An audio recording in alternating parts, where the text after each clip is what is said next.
پاکستان میں آج جو انرجی کرائسس ہے اس کی دو ریزنس ہیں. ون از بیسیکلی جو کالا باغ ڈیم نہیں بن پایا، اور دوسرا ہمارے جو سلو جو ہائیڈرو پاور ہیں وہ بھی ایک بڑی ریزن ہے. اور تیسرا یہ کہ جب کالا باغ ڈیم نہیں بن پایا تو جو گیس ہم نے استعمال کرنی چاہیے تھی جو میں فرٹیلائزرز کے لیے یا انڈسٹری کے لیے، وہ ہماری بجلی بنانے میں لگ گئی ہوئی. اس لیے آج پاکستان میں ملٹیپل کرائسس ہے. ملٹیپل کرائسس گیس کرائسس بھی ہے اور بجلی کرائسس. نیپرا ایک ایکچولی پارکنگ لاٹ ہے ایک ریٹائرڈ بیوروکریٹ کی کہ جی ہاں جی یہ بڑا اچھا آدمی تھا، اس کو وہاں پہ لگا دیں. تو ایک اس کی وجہ ریگولیٹرز کا، پھر دوسری بڑی وجہ ہے کہ ہم ہائیڈرو پاور سے شفٹ ہو گئے. اور اب تو ایک اور بات کہنی پڑے گی. دیکھیں پوری دنیا میں سولر کا ٹیرف آپ کہہ سکتے ہیں کہ 2.5 سینٹ 2 سینٹ 3 سینٹ آ گیا. پاکستان میں بھی 5 سینٹ تک آ گیا. اور ایک بڑے سے بڑا پروجیکٹ آپ کہہ سکتے ہیں کہ 1000 میگا واٹ تک بھی 6 ماہ میں لگ سکتا ہے. ابھی ایک بات کہی تھی، بلکہ ایک بڑی ٹریننگ پروگرام بھی ہوا تھا ایون امریکہ میں، اور ایک انرجیوین ہی بنا کے اس گورنمنٹ کو پریزنٹیشن کی تھی کہ دیکھیں مائکرو گریڈ ایک نیا کنسیپٹ آیا ہے. جیسے آپ نے دیکھا ہوگا کہ ہماری نیشنل گریڈ فیل ہو جاتی ہے، کئی دفعہ فیل ہوا، NTDC فیل ہوا. راولپنڈی اسلام آباد میں نالا لئی کے اوپر ہم ایک ڈیول کیریج وے تو بنا رہے ہیں، پر کبھی نہیں ہم نے سوچا کہ اس کو سولر پینل سے کور کیا جائے. یہاں میں ایک بات کہنا چاہوں گا کہ دیکھیے ہمارے ہمسایہ ملک میں ایک کتنا آپ کہہ سکتے ہیں کہ چائے والا پرائم منسٹر ہے. اس نے اپنی اسٹیٹ گجرات میں جتنے بھی اس طرح کے ویسٹ نالے تھے، کینال تھا، اس کو کور کیا سولر پینل سے. آپ ہمارے پاس وہ آپشنز بھی ہے، لیکن ہم نے وہ آپشن نہیں کی. دیکھیں ابھی جو گورنمنٹ کہہ رہی ہے دیکھیں جی ہم نے ایک دہلی کی کرپشن نہیں کی، اور یہ دیکھیں فلاں کا تحفہ ہے ہم نے لوڈ شیڈنگ ختم کی. جتنے پاور پلانٹ ہے کس پہ لگے تھے؟ امپورٹڈ کول کے اوپر یا LNG پہ. آپ بتائیں کہ امپورٹڈ کول پہ جو لگے ہیں، جتنے بھی چائنیز لگائے ہیں، اس کے کمپلیٹ بریف چلا گیا تھا گورنمنٹ کے پاس کہ دیکھیں یہ آپ کا ڈیٹ ٹریپ ہے، یہ کوئلہ بعد میں مہنگا ہونا ہے. آج پاکستان ایک چیز ہے کیپیسٹی پیمنٹ، یعنی پاور پلانٹ بھی ہے وہ چل نہیں رہا. جب وہ چل نہیں رہا کیپیسٹی پیمنٹ دینی پڑتی. تقریباً 2800 ارب ہمارے پاس وہ ہے. اور سب سے بڑا ایشو ہی وہی ہے، ہم نے جتنے پاور پرچیز ایگریمنٹ کیے ہوئے ہیں کسی IPP کے ساتھ، اس میں یہی ہے ٹیک اور پے.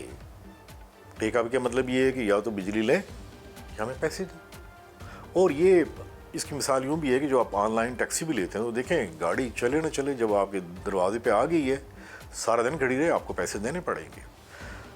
یہ نہیں سوچا گیا پاکستان میں کہ ڈیمانڈ میکسیمم کتنی ہوگی، ہمیں کتنے پاور پلانٹ اصل میں چاہیے. یہ جو بیلنس ہے وہ بیلنس نہیں بنایا گیا. میں آپ کے پروگرام میں فرسٹ ٹائم میں کہوں گا، یہ تو بڑے کہتے ہیں کہ جی فلاں کا تحفہ ہے تو یہ 13,000 میگا واٹ سی پیک میں مل گیا، یہ مل گیا. کبھی کسی نے انالیسس کیے ہیں کہ وہ پاور پلانٹ سے جو بجلی بنی ہے میں کتنے کی بن رہی ہے، اور کیا ہمیں واقعی اتنی ضرورت تھی؟ کیا یہ گریجولی آنی چاہیے تھی نہیں آنی چاہیے تھی؟ یہ باتیں ایک حساب کتاب کی ہیں. اور یہ کوئی بھی جو سمپل بزنس مین ہے، سمپل بزنس مین میں یہ کہوں گا کہ جس میں منی وزڈم ہے، جس میں عقل ہے، جس نے واقعی سنسیئرلی کوئی بزنس چلانا یا گھر چلانا ہے، وہ کبھی بھی وہ غلطیاں نہیں کرے گا جو پچھلی ساری گورنمنٹ کرتی آئی ہیں کہ آپ نے پاور پلانٹ میکسیمم لگا دیے، چل نہیں پا رہے، ان کا کوئی قصور نہیں. ایون چائنیز نے بھی پیسے لیے ہیں کیپیسٹی پیمنٹ، IPPs بھی لیتے ہیں، وہ کہتے ہیں ہمارا کیا قصور ہے، آپ بجلی استعمال کریں نہ کریں. ہماری تو ابھی جو NTDC میں وہ بھی کیپیسٹی نہیں ہے. ایون آپ دیکھیں نا ڈسکوز میں کیا کیا حال ہے. ابھی ہمارے تو 80% جو ٹرانسفارمر وہ بھی اوور لوڈڈ ہے. نیٹ ورک آپ کا نہیں ہے. تو جب نیٹ ورک نہیں ہے ٹرانسمیشن کا، ڈسٹریبیوشن کا، اور آگے بعض کا ڈیمانڈ بھی نہیں ہے تو کیا ہوگا؟ اب دیکھیں نا انڈسٹری پاکستان میں کہاں رہی ہے. آپ یہاں سے باہر نکلیں، یہ جو پول کھڑا ہے اس پول پہ بھی لکھا ہے میڈ ان چائنا.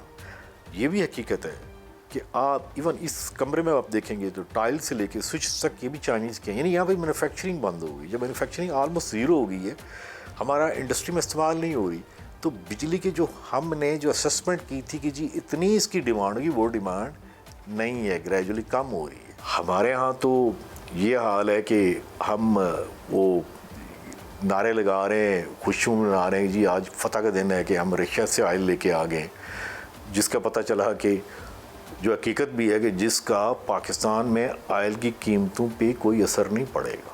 یہ خود وہی منسٹر اسی زبان سے کہہ رہے ہیں. جب آپ مجھے بتائیں کہ جب ہم چاہے رشیا سے آئل لے کے آئیں یا چاہے چاند سے لے کے آئیں یا مریخ سے، قیمتوں کو فرق نہیں پڑا، تو مجھے ہمیں اس ریکارڈ بننے کا کیا فائدہ ہوگا؟ جبکہ اسی پاکستان میں آپ کو بتاؤں، جو میری رف اسسمنٹ ہے، تقریباً 60 lakh litre petrol daily Iran سے پاکستان میں آتا ہے، اور پتہ اس کی قیمت کیا ہے؟ 80 روپے لیٹر. ڈیزل تقریباً 90 لاکھ لیٹر، 80 لاکھ لیٹر سے لے کے 90 لاکھ لیٹر ڈیلی پاکستان میں آتا ہے، اور اس کی قیمت ہے 100 روپے. اپارچونٹی ہے نا. آپ کہیں گے بین لگا ہوا ہے، تو بات یہ ہے کہ یہ بین جو ہے انڈیا پہ بھی ہے. اب انڈیا کیا کر رہا ہے؟ آپ کے پروگرام میں فرسٹ میں بتا رہا ہوں، وہی جو تیل ہے جو ایران کا ہے وہ ری روٹ ہو کے پہلے یو اے جاتا ہے، عمان جاتا ہے، انڈیا جاتا ہے. صرف شپس کی جو سگنل ہیں یا جو اس کا ٹریکنگ سسٹم ہے اس کو ختم کرتے ہیں. یہ ایک ہارڈ ریئلٹی ہے. دیکھیے شارٹ ٹرم انرجی میں جب گیس پہ آئیں گے تو میں کہتا ہوں کہ 6 ماہ کے اندر یہ جو گیس میں لیکیج ہے، جسے کہتے ہیں UFG unaccounted for gas, جو KP کے سندھ میں بہت زیادہ ہے، اگر ہم اس کو 2% تک لا سکتے ہیں، میرا خیال ہے اس کا اسٹیمیٹ $300-400 ملین سے زیادہ نہیں ہے. ایک تو یہ ہے. لائن لاسز کو میں آپ کے پروگرام میں بتاتا ہوں، جو لیٹر بھی لکھا ہے پرائم منسٹر کو، ایون آرمی چیف کو بھی، 2 ماہ میں آدھے ہو سکتے ہیں. اب کیسے؟ جو اس لیٹر میں لکھا ہوا ہے، اگر وہ سیریس ہے تو اس کو بتا دیں گے بھائی جان یہ طریقہ ہے، اس کو آدھے کر سکتے ہیں. یہ کہتے ہیں نا امیجیٹ لو ہینگنگ ہے، پر کرے گا کون؟